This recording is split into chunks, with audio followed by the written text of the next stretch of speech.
Je crois m'être trompé puisque la vidéo s'est arrêtée inutilement. Bonjour à toutes et tous, je suis content de vous parler. Je ne vous vois pas certes, mais un jour, peut-être que certains ou certaines d'entre vous voudront venir écouter mon cours en live et ensuite le diffuser euh, sur YouTube de façon la plus répandue possible. Pour le moment, écoutez bien, c'est extrêmement important. Le cours d'aujourd'hui, ce n'est pas un cours habituel, c'est un cours que l'on fait, que l'on doit faire toutes les années, juste à partir du Shabbat qui suit Pessah. C'est quoi ce cours? Ça s'appelle Pirkei Avot. Perek en hébreu, au sens où nous l'entendons aujourd'hui, ça veut dire chapitre. Combien de chapitres? Il y en a beaucoup. 10. Ces chapitres contiennent quoi? Ce sont des paroles de nos sages les plus grands qui ont rassemblé dans ce livre toutes sortes de leçons pour vivre heureux, pour combattre les angoisses, pour se préparer à lutter contre la mauvaise humeur, contre les nerfs, contre tout ce qui nous chagrine et que nous envoyons sans le vouloir vraiment sur autrui.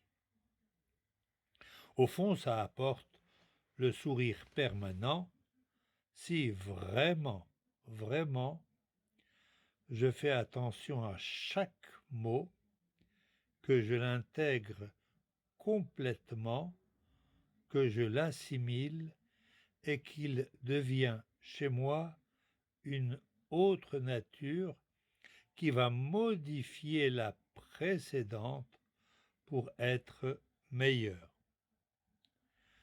C'est pourquoi on dit dans le livre que j'ai devant les yeux, Perouché Harishonim. Ça veut dire les premiers commentateurs Al Masechet Avot sur le livre, le traité de Avot. Avot, ça veut dire les pères ou les leçons des pères. Ce livre, vous pouvez le trouver même en français. Vous allez dans n'importe quelle librairie juive ou même sur Internet, vous demandez Pirkei Avot et il y en a plusieurs, il y a toutes sortes d'explications. Là, dans ce livre, il y a 3 commentateurs clés dans notre vie. Le premier, c'est Rashi, Rabbi Shlomo Yitzhaki. C'est le premier des commentateurs le plus célèbre que l'on ne peut jamais manquer dans n'importe quelle étude, que ce soit la Torah, le Talmud et bien d'autres livres. Le deuxième, il s'appelle Rambam, Rabbi Moshe ben Maïmon, c'est son nom. C'est l'un des plus grands décisionnaires de tous les siècles, je peux dire de tous les siècles. On le suit avant tout. N'oublions pas que, hormis son savoir gigantesque, incommensurable sur la Torah, il était également philosophe. Du reste, il a beaucoup étudié Aristote, dont il se sert pour certaines idées, pour formuler des raisonnements. Je ne vais pas entrer dans les détails sur ça, parce que ce n'est pas ce qui m'importe pour le moment. Par ailleurs, il est aussi médecin. Si vous voulez faire un régime vraiment qui fonctionne, si vous voulez bien dormir la nuit, si vous voulez manger convenablement, il a un livre de diététique que lui-même a composé. Le dernier, c'est Rabbeinu Yona, c'est aussi un autre commentateur de grande envergure qui développe les idées de façon exceptionnelle. Donc on a dit 3 grands commentateurs, 1 Rashi, 2 Rambam, 3 Rabbeinu Yona. Retenez bien ces 3 noms, ils pourront vous servir si un jour vous allez dans une librairie et que vous voulez acheter un livre. Si vous voyez Rambam, si vous voyez Rabbeinu Yona, si vous voyez Rashi, dites-vous, c'est un livre de très grande importance. On va essayer de voir non pas l'introduction, mais directement la première Mishnah, c'est-à-dire le premier enseignement sur les Pirkei Avot. Pardon si mon téléphone est tombé de côté, vous ne m'en voudrez pas, je l'espère. Et si vous m'en voulez, je vous demande pardon. Bon. La première Mishnah nous dresse, si je peux dire, une forme de succession de maître à élève. Moshe reçoit la Torah du Sinaï. C'est pas le Sinaï qui donne à Moshe la Torah, mais c'est depuis le Sinaï. Par qui? Par Dieu lui-même. Pour écourter, on dit depuis le Sinaï, parce que Moshe était le seul à être monté jusqu'en haut du mont Sinaï pour écouter et apprendre tout ce que Dieu lui a enseigné, Torah, la Torah, les 5 livres de la Torah, et comment les comprendre, toutes les Mishnayot, c'est-à-dire des enseignements clés pour ensuite apprendre le Talmud. Et le Talmud est indispensable à la compréhension. Sans le Talmud, on peut être tout à fait à côté de ce qu'il faut comprendre. Vous savez, tant de gens ont tenté de nous imiter en disant qu'au départ, on a suivi la Torah, mais c'est évident que cette façon de penser est un peu biscornue. Elle n'est pas correcte parce que la Torah elle-même, si je ne lis pas Rashi, si je ne lis pas d'autres commentateurs, j'ai du mal à comprendre. Et malgré cela, je n'ai pas un savoir complet tant que je ne commence pas à me livrer à une étude du Talmud sur tous les points. Vous me direz, mais tout le monde ne sait pas le Talmud. Mais bien sûr, chacun a commencé. C'est vrai que quand on commence très jeune, c'est bien mieux. Mais ça ne veut pas dire que si on n'a pas commencé très jeune, c'est fini, on ne peut plus rien faire. Tant de gens me disent « À mon âge? Oui, à tous les âges, on peut tout commencer. Vous avez, je suppose, dans votre vie fait un peu ou beaucoup d'études. Ce n'est pas votre âge qui vous a dicté les bonnes leçons, mais c'est parce que vous vous êtes intéressé à ceci et cela que vous avez pu progresser. Même si on arrive à un âge avancé, on apprend. Vous savez, Rabbi Akiva, c'est un très grand maître, très connu. Vous savez à quel âge il a commencé à étudier? À 40 ans. De 0 à 40 ans, il n'a pas étudié. Il a découvert la Torah, et puis grâce à l'épouse extraordinaire qu'il a prise, elle l'envoyait toujours au Beth Midrash, le lieu pour apprendre, et si elle estimait qu'il n'avait pas assez étudié, elle le renvoyait encore au Beth Midrash pour étudier et toujours étudier. Toute la vie se fonde uniquement que sur l'étude avant tout. Nous avons dit, Moshe a reçu la Torah depuis le Sinaï par Dieu. Dieu lui a tout enseigné. Dieu n'a rien laissé de côté. Ce que nous apprenons aujourd'hui, ça vient de Dieu directement, qu'il a enseigné à Moshe. Mais après Moshe, il fallait un successeur. Dieu a demandé à Moshe de se choisir le meilleur successeur. Qui était le meilleur successeur? On aurait pu penser son fils, ses fils.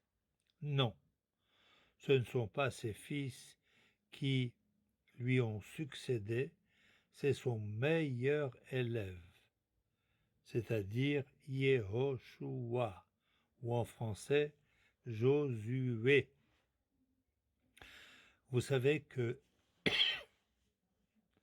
on dit des élèves qu'ils sont nos enfants, c'est-à-dire un père qui n'a que peu d'enfants, un, deux, un garçon, une fille, mais qui, pour une raison ou une autre, ne se sont pas affairés à l'étude, on ne peut pas les blâmer. Attention, je ne me permettrai jamais de dire une chose pareille, mais toutefois, pour qu'il y ait transmission, il faut que ça se fasse avec une personne solide, ses élèves.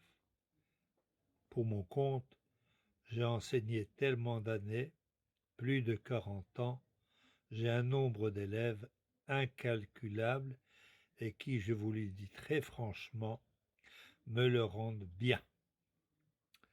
Donc, après Yehoshua, où Moshe a transmis tout son savoir à Yehoshua, Yehoshua a à son tour transmis son savoir aux anciens, c'est-à-dire aux plus érudits, notamment en savoir, mais aussi en âge. Ensuite viennent les prophètes. Les prophètes, ce sont ceux qui sont inspirés par Dieu, de Dieu. C'est Dieu qui infiltre les missions à assumer dans l'esprit de tous ces prophètes, et à leur tour, ils vont diffuser et informer les uns et les autres. Les prophètes ont transmis ensuite leur savoir aux hommes de la grande assemblée. Il y avait une énorme assemblée qui composait notamment le grand Sanhédrin, le grand tribunal juridique et religieux. Je vous dis ça en simple, à ne pas prendre au pied de la lettre, parce que j'essaie de vous dire ça pour ne pas que vous soyez effrayés et que vous vous disiez « j'y arriverai jamais ». Cette phrase, je voudrais que vous la fassiez disparaître totalement de votre mémoire. Tous ces hommes de grande importance, Moshe, Yehoshua, les personnes âgées et très érudites, les prophètes et les hommes de la grande assemblée tiennent et proposent 3 enseignements fondamentaux qui sont « Soyez circonspects dans votre jugement ». Qu'est-ce que ça veut dire, ces mots que l'on ne comprend pas toujours? Ça ne veut pas tenir, hein, cet appareil. Bon, c'est pas grave. Ça veut dire qu'il ne faut jamais être trop rapide pour juger autrui. Vous voyez autrui faire ceci ou faire cela, et très souvent, on est tenté de porter un jugement. Ah, il a fait ça, c'est parce que. Mais parce que quoi? Parce que je pense comme ça. Et dans l'histoire, on se rend compte, et notamment l'un des maîtres les plus géniaux dans la médecine, je n'arrête pas de prononcer son nom, mais pourtant, c'est un homme d'une importance gigantesque. C'est un homme qui a simplement échappé à la Shoah. À partir de là, il a appris la psychiatrie et il est devenu psychiatre, neurologue, tout ce qu'on veut. Il s'appelle Boris Cyrulnik. Retenez son nom, Boris Cyrulnik. C'est l'auteur notamment de Les vilains petits canards, que je vous conseille de lire pour votre gouverne, mais qui n'a rien de religieux dans ce livre, mais il apporte énormément d'informations. Et il dit que les gens pensent et sont persuadés que c'est moi qui ai toujours raison, et si les autres ne se rallient pas à moi, ils sont dans la faute. C'est une forme de comportement que lui-même condamne. On doit admettre que ce que je dis, pour moi, ça me semble juste, mais est-ce que c'est juste en totalité? Ce n'est pas sûr. Il faut toujours s'en remettre à des plus grands que soi pour apprendre davantage. On peut même apprendre de personnes plus jeunes que nous. Il n'y a rien d'affamant, il n'y a rien d'humiliant. On apprend de tout le monde. Donc, Metunim, qui veut dire circonspect, ça veut dire soyez attentifs. Faites bien attention avant de dire quelque chose sur autrui et surtout de le juger. Ne jugez jamais personne. Chacun a des circonstances pour se comporter comme ceci ou comme cela, ce qui ne nous plaît pas parce que nous savons à partir de ce que nous avons appris que ce n'est pas bien, d'accord, mais ce n'est pas une raison pour juger autrui. Vous savez dans quel état mental, moral et sentimental, de façon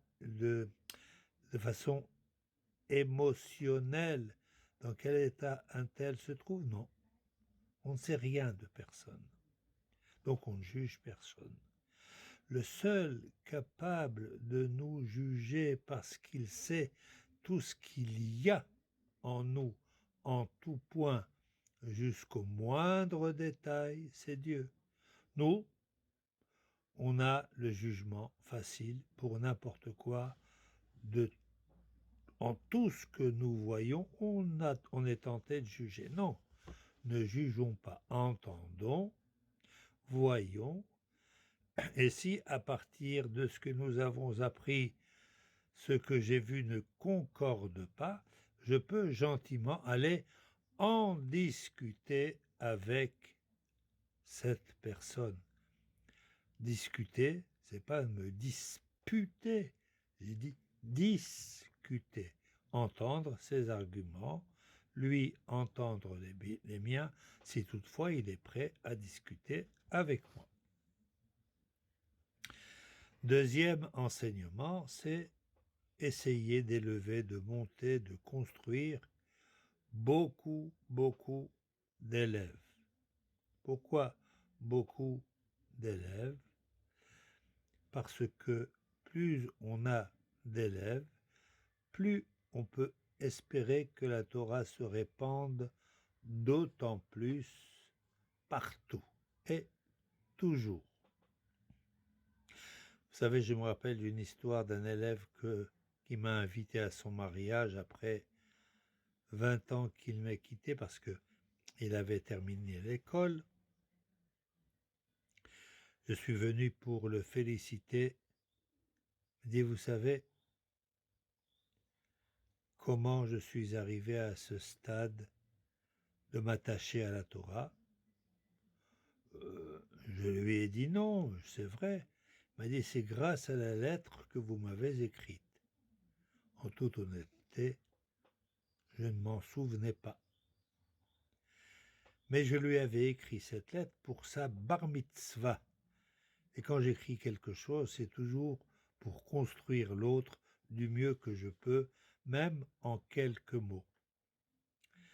Il m'a dit, c'est grâce à votre lettre que j'ai remonté la pente et que je me suis remis dans la Torah. Ne portez pas de jugement en disant qu'est-ce qui s'est passé entre-temps, ça ne me regarde pas. Ce qui pour moi m'importe, c'est qu'aujourd'hui, il a gravi des échelons supérieurs et maintenant c'est un Ben Torah. C'est tout ce qui m'intéresse. Quand on a beaucoup d'élèves, des fois ils se font amis les uns les autres, et si l'un n'est pas tout à fait dans la bonne direction, l'autre peut l'aider. Donc on a dit 1. Attentif à ne pas porter de jugement sur autrui. 2. D'avoir beaucoup d'élèves. Oui, quand on est jeune et qu'on n'a pas encore appris, c'est vrai qu'il y a peu de chances qu'on puisse avoir beaucoup d'élèves. Mais qui appelle-t-on maître? Qui appelle-t-on élève? Il suffit d'apprendre une leçon à quelqu'un pour que cette personne qui a entendu ma leçon, honnête, vraie et étudiée préalablement, et du coup celui-là est appelé maître de cet élève alors qu'il ne lui a appris qu'une seule chose. Ça veut dire que pour être maître, il suffit de transmettre au fur et à mesure ce que l'on apprend aux autres. Et puis, un point très important, c'est marqué « Va'asu seyag la Torah ». Il faut faire des barrières à la Torah. Qu'est-ce que c'est que ces barrières? Est-ce que ça veut dire que j'écarte la Torah de moi? Que je mette une barrière entre la Torah et moi-même? Pas du tout. J'ai le devoir de me conformer à ce qui est marqué dans la Torah. Toutefois, ce n'est pas toujours très évident. Par exemple,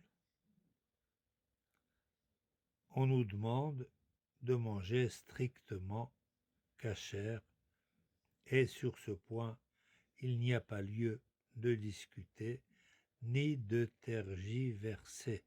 On ne peut pas se dire, bon, mais ce que je mange, c'est pas grave, il n'y a rien, je mange pas de porc. C'est la phrase la plus courante que l'on entend. Mais il n'y a pas que le porc qui soit interdit. n'importe quel autre aliment dans un restaurant, dans une boulangerie ou ailleurs, non reconnu, autorisé par les maîtres d'aujourd'hui, ça s'appelle manger non cachère. Qu'est-ce qui se passe? Aujourd'hui, je prends une petite chose avec remords. Je consomme cette chose et je ne suis pas bien en moi parce que je sais que c'est mal. Et puis en sortant, on se dit finalement, est-ce que j'ai vraiment mal agi? Je n'ai rien mangé de grave. J'ai même pas mangé de viande. Au bout d'un moment, on se dit, c'est vrai, j'ai pas mangé de viande, je mange que du poisson, ou je mange je ne sais trop quoi d'autre, mais pas de viande, et ça devient une règle. On ne mange pas de viande du tout, mais on peut manger autre chose. Je ne peux pas faire de liste de ce que l'on peut prendre, vous savez mieux que moi ce que l'on peut prendre, et pourtant on se dit, ça c'est pas grave. La première fois, on est tourmenté, on est même malheureux. Certains même vont jusqu'à gobiller, dégobiller. Ça veut dire vomir, tellement ils sont mal d'avoir mangé ça. Une deuxième fois, une troisième, après ça devient une habitude. De cette habitude dans la nourriture, eh bien après on va à la boulangerie, on mange des gâteaux, peu importe ce qu'il peut y avoir dedans, mais tout le monde se dit, mais il n'y a rien. Et pourtant, il peut y avoir plein d'additifs qu'on ne connaît pas, qui peuvent être d'origine animale ou autre.